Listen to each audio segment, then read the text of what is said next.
গৌৰীপুৰৰ সুখাতিকাছা গাঁৱত বোৱাৰীৰ হত্যা। স্বামীৰ অবৈধ প্ৰেমজনিত কাৰণত বোৱাৰীক হত্যাৰ অভিযোগ পৰিয়ালৰ লোকে। দীৰ্ঘদিনৰে পৰাই শাৰীৰিক আৰু মানসিক অত্যাচাৰত বলি হৈ থকাৰ গুৰুতৰ অভিযোগ স্বামীৰ পৰিয়ালৰ ওপৰত। বোৱাৰীগৰাকীক পৰিকল্পিতভাৱে হত্যা কৰি ঘৰত ওলমি ৰাখে বুলি স্বামীৰ পৰিয়ালৰ লোকে দাবী জনায়। পিছে ঘটনাস্থলীতে জাওভাঙি আৰক্ষী উপস্থিত হয় যদিও আগতেই বোৱাৰীগৰাকীক নমাই ৰাখে। পিছে জাওভাঙি আৰক্ষীয়ে বোৱাৰীগৰাকীক উদ্ধাৰ কৰি মৰণোত্তৰ পৰীক্ষাৰ বাবে ধুবুৰী চিকিৎসা মহাবিদ্যালয়লৈ প্ৰেৰণ কৰে।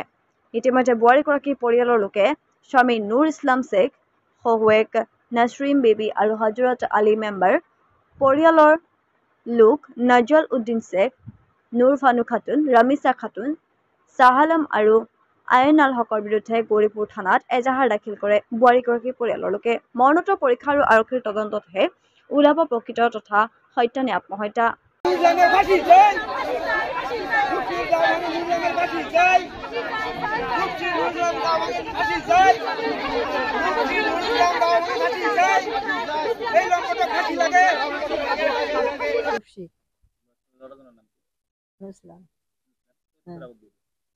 কয় বছর আগত 10-12 বছর না দেই শুনি বিয়ে দিচ্ছে।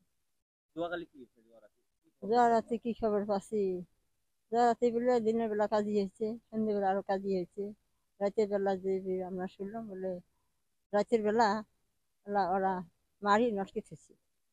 আমরা যা দেখাই গেল যে অন্য লাগা নামে থেছি। হ্যাঁ, গলা চিপি ধরে নামে মারিয়ে নামে থেছি। না কিছু করেনি,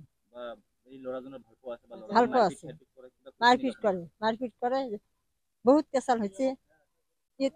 কেস করছি, থানার ওসি টসি সবগুলো জিম্মে হায়া আর বাপ মা আসছে, আসি থানার ওসির সাথে জিম্মে হায়া আর এগ্রিমেন্ট করে নিয়ে গেছে আর বাপ মা।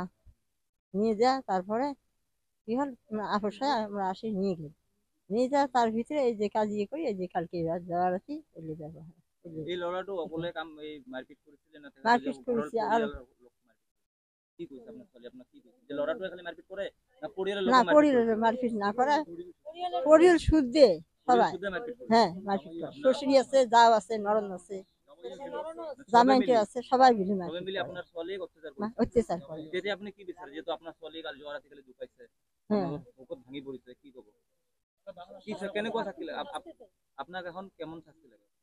শাস্তি নাকে শাস্তি নাকে আমাকে ফাঁসির ফাঁসির দাবি নাকে আমার, ফাঁসির দাবি নাকে আমার, আমাকে ফাঁসি না, আমার ফাঁসি লাগে, ফাঁসি লাগে। আমার তো ভাল ছোয়ালি বেমার দিন নাই তো ভাল ছোয়ালি যে রাতের বেলা আমি যে আমার গলা চিপি মারি ফেলালি, আমার ফাঁসি লাগে। দুইটি, একটা বেটা একটা বেটি।